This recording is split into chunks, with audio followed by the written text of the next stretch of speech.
इस वीडियो में हम लोग कक्षा 9वीं की गणित अध्याय 6 रेखाएं और कोण के परिचय के बारे में पढ़ेंगे। इसमें सबसे पहले रेखा के बारे में जानेंगे। रेखा क्या होती है, उसकी परिभाषा पहले जानेंगे। एक रेखा चौड़ाई रहित लंबाई होती है जिसका कोई अंत बिंदु नहीं होता है। चौड़ाई रहित लंबाई का तात्पर्य है इसमें केवल लंबाई होगी, चौड़ाई नहीं होगा, और जिसका कोई अंत बिंदु भी नहीं होगा। ये हम लोग खींच लिए रेखा, इसमें चौड़ाई नहीं है, केवल लंबाई है, और इसका कोई अंत बिंदु भी नहीं है, क्योंकि दोनों सिरों को हम लोग तीर से दर्शा रहे हैं। तीर यह दर्शाता है कि दोनों दिशा में जितना चाहे उतना हम लोग एक्सटेंड यानी कि बढ़ा सकते हैं। ये हो गया रेखा। रेखा के बाद आता है किरण। रेखा का वह भाग जिसकी एक अंत बिंदु हो एक किरण कहलाता है।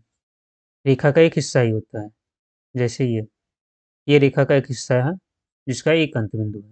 मतलब रेखा को कहीं से कट कर दिया जाए तो इसमें दो किरण तैयार हो जाएगी, इसलिए इसमें एक अंत बिंदु होता है। अब आता है रेखाखंड। रेखाखंड रेखा का वह भाग जिसके दो अंत बिंदु हो एक रेखाखंड कहलाता है।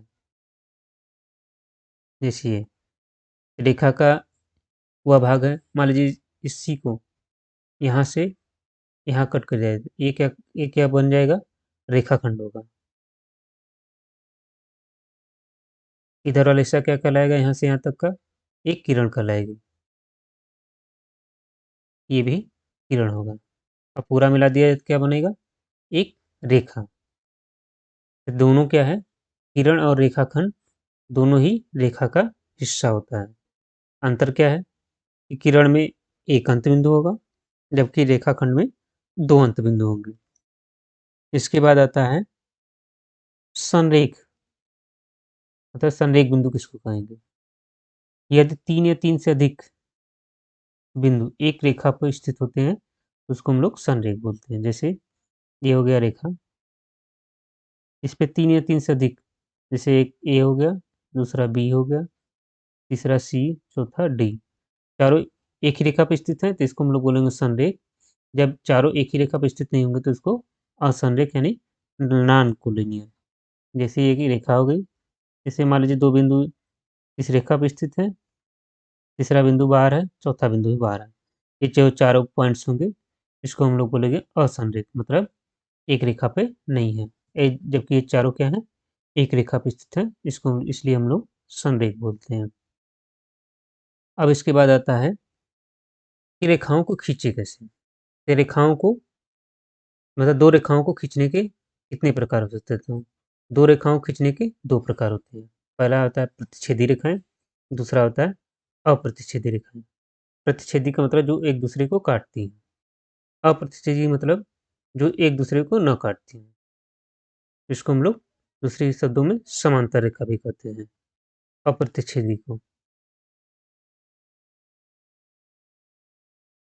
समांतर रेखाएं भी इसको कहते हैं। प्रतिच्छेदी, जैसे ये रेखा हो गई एक, और दूसरी ये दोनों एक दूसरे को काट दी, इसलिए इसको हम लोग प्रतिच्छेदी रेखा कहते हैं।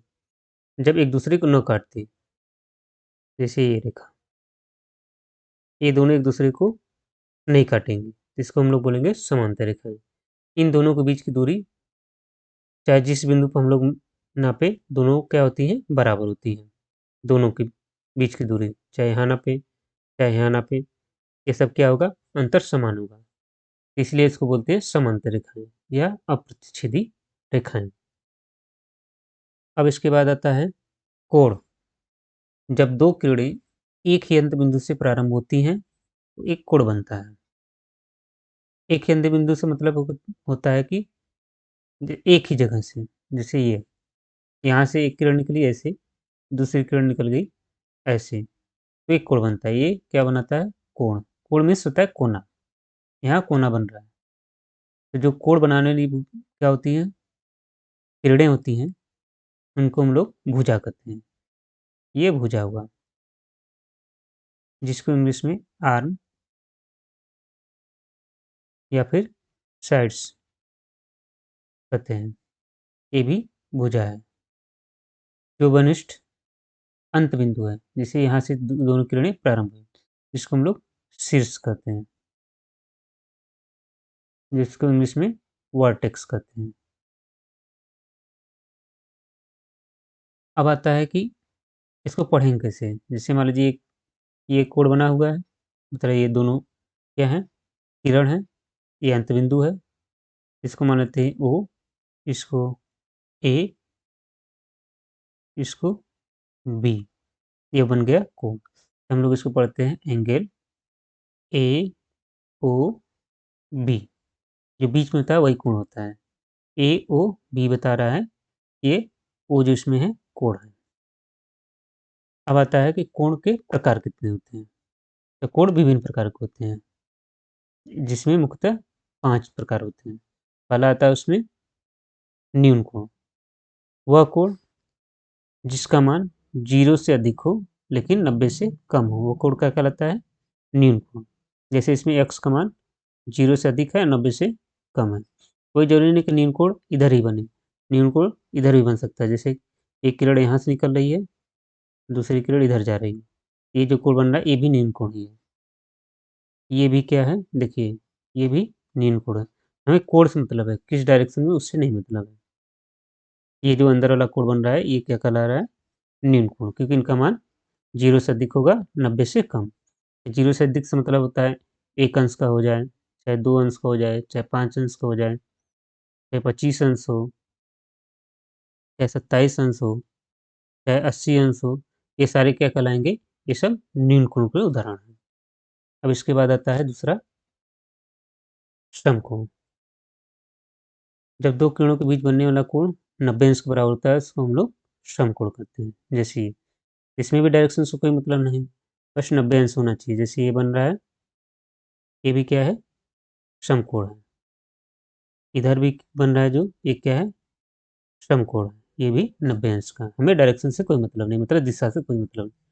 अब तीसरा आता है अधिक कोण। अधिक कोण का तात्पर्य है जब 2 किरणों के बीच बनने वाला कोण 90 से ज़्यादा हो, 180 से कम हो।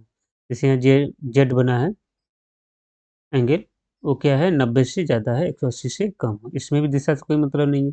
90 से ज़्यादा मतलब 91 से लेकर के कितने के बीच होना चाहिए? 179, मतलब 179 के बीच जो कोण बनेगा, 91 से 179 तक जो कोण बनेंगे वो क्या कहलाएँगे? अधिक कोण कहलाएँगे। अब इसके बाद चौथा आता है ऋजु कोण। ऋजु कोण मतलब होता है कि जब 2 किरणों के बीच का कोण कितना हो जाए? 180 अंश, तो उसको हम लोग ऋजु कोण बोलेंगे। ये भी ऋजु कोण है, ये भी 180 है, नीचे भी 180 अंश बनता है, ये भी ऋजु कोण होता है। इसमें क्या होता है, जो कोण बनाने वाली जो किरण होती है एक दूसरे के ठीक विपरीत होती है, मतलब दोनों मिलकर के एक सीधी रेखा बनाती हैं। अब इसके बाद 5वां आता है प्रतिवर्ती कोण। प्रतिवर्ती कोण मतलब होता है ऐसा कोण जिनका मान 180 अंश से ज़्यादा हो लेकिन 360 से कम हो, वो क्या कहलाएँगे? प्रतिवर्ती कोण। जैसे इसमें ये बना है, इसका मान क्या है? 180 से ज़्यादा है और 360 से कम।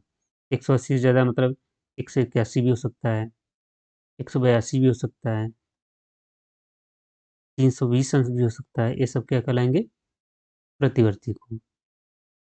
इन पाँचों के अलावा भी कुछ कोण होते हैं, जैसे पूरक कोण। पूरक कोण मतलब होता है यदि 2 कोणों का योग एक समकोण के बराबर, समकोण का मतलब होता है 90 अंश के बराबर हो, तो ऐसे कोण पूरक कोण कहलाते हैं। यानी कि मान लीजिए पहला कोण x है और दूसरा कोण y है, इन दोनों का योग 90 अंश के बराबर होता है, तो ये दोनों क्या कहलाएँगे? पूरक कोण कहलाते हैं। जैसे एक 40 अंश हो जाए, दूसरा 50 अंश, ये दोनों के, इसको हम लोग अंश बोलते हैं। इसके ऊपर जो छोटा-सा एकदम ज़ीरो लगा के लिखते हैं, उसको हम लोग अंश पढ़ते हैं। तो 40 और 50 मिलके कितने हो जाएँगे? 90 अंश। ये हो गया 90 अंश। ये दोनों क्या कहलाएँगे? पूरक कोण। या फिर हो सकता है एक हो जाए 70 अंश, दूसरा 20 अंश। ये दोनों मिलकर भी कितना बनाते हैं? 90 अंश। ये दोनों भी एक-दूसरे के क्या हैं? पूरक कोण हैं, क्योंकि दोनों मिलकर के कितना बनाते हैं? 90 अंश। इसमें एक दिया और दूसरा निकालना हो तो क्या करते हैं हम लोग कि पक्षांतर करके माइनस कर लेते हैं। अब दूसरा आता है समपूरक कोण। समपूरक कोण मतलब होता है इसमें दोनों कोणों का योग कितना होना चाहिए? 180 अंश। तो क्या कहलाएँगे? समपूरक। जैसे x धन y बराबर यहाँ कितना था? 90 था, तो ये दोनों मिलके कितने हो जाएँगे? 180। तो ये समपूरक कहलाएँगे। तो इसमें एक 10 भी अंश हो सकता है, दूसरा 170 अंश भी हो सकता है। दोनों मिलके कितने बना लेंगे? 180 अंश। ये दोनों भी क्या कहलाएँगे? समपूरक, जिसको इंग्लिश में सप्लीमेंट्री कहते हैं और पूरक कोण को कॉम्प्लीमेंट्री एंगल कहते हैं। इसके बाद आता है आसन्न कोण। आसन्न कोण का मतलब होता है, 2 कोण आसन्न कोण कहलाते हैं यदि उनमें एक उपनिष्ठ शीर्ष हो, एक उपनिष्ठ भुजा हो और उनकी वे भुजाएँ जो उपनिष्ठ नहीं हैं, उपनिष्ठ भुजा के विपरीत ओर स्थित हों। जैसे इसमें, इसमें बोला गया है कि एक उपनिष्ठ क्या होना चाहिए? शीर्ष, जैसे बी है शीर्ष है उपनिष्ठ, और उसमें एक उपनिष्ठ क्या होनी चाहिए? भुजा भी होनी चाहिए। ये देखिए बी और डी, बीडी जो ये उपनिष्ठ भुजा है। और क्या बोल रहा है? वे भुजाएँ जो उपनिष्ठ नहीं है, जैसे बीसी और एबी, उपनिष्ठ भुजा के विपरीत होना चाहिए। इसके विपरीत ये, इसके विपरीत ये, मतलब दोनों एक दूसरे के विपरीत होंगे। जैसे एक उपनिष्ठ शीर्ष हो गया, एक इसमें मान लीजिए उपनिष्ठ भुजा हो गई। अब जो उपनिष्ठ भुजा नहीं है, जो एक इधर है, जो एक इधर है, वो क्या होना चाहिए? उपनिष्ठ भुजा के विपरीत ओर। ये विपरीत ओर है, एक इधर है, एक इधर है। ये एंगल जो बन रहा है, ये क्या है? आसन्न कोण। दूसरे शब्दों में कहें, आसन्न कोण का मतलब होता है पड़ोसी कोण, जिसका पड़ोसी ये है, इसलिए इसको हम लोग आसन्न कोण बोल रहे हैं। इसके बाद आता है कोणों का रैखिक गुण। रैखिक गुण का मतलब होता है जब 2 कोण आसन्न हों, उनका योग ऋजु कोण के बराबर हो। ऋजु कोण मतलब होता है 180 अंश के बराबर हो, तो कोणों का रैखिक गुण कहलाता है। युग्म का मतलब होता है जोड़ा। जैसे ये, इन दोनों का योग कितना है? 180 अंश, क्योंकि दोनों किरणें एक दूसरे के विपरीत नीचे वाली। इन दोनों का योग कितना होगा? 180 अंश के बराबर होगा, इसलिए इसको हम लोग कोणों का रैखिक गुण कहेंगे। या दूसरे शब्दों में कहें कि रेखा के एक ही ओर स्थित, मान लीजिए जैसे ये रेखा है, इसके एक ही ओर, मतलब चाहे ऊपर चाहे नीचे स्थित 2 कोणों को, जैसे ये हो गया, एक कोण ये हो गया, एक कोण ये हो गया, को हम लोग कोणों का रैखिक गुण कहते हैं, क्योंकि दोनों कोणों का योग कितना होगा? 180 अंश। या दूसरे शब्दों में ये आसन्न कोण वाला भी हो सकता है। एक ओर का मतलब होता है चाहे ऊपर चाहे नीचे। ये भी क्या है? कोणों का रैखिक युग्म है, क्योंकि दोनों मिलके कितना बनाएँगे? 180 अंश। अब इसके बाद आता है शीर्षाभिमुख कोण। शीर्षाभिमुख कोण का मतलब होता है जब 2 रेखाएँ, जैसे ये एक रेखा ये हो गई, एक रेखा ये हो गई, जब एक दूसरे को काटती हैं, एक दूसरे के विपरीत बनने वाला कोण क्या कहलाता है? शीर्षाभिमुख। जैसे इसका विपरीत ये है, तो ये शीर्षाभिमुख हो गया। इसका विपरीत ये है, ये भी शीर्षाभिमुख हो गया। इन कोणों को हम लोग शीर्षाभिमुख कोण कहते हैं। आज के लिए बस इतना ही, बाकी जो बचे हैं उसको हम लोग अगले वीडियो में देखेंगे।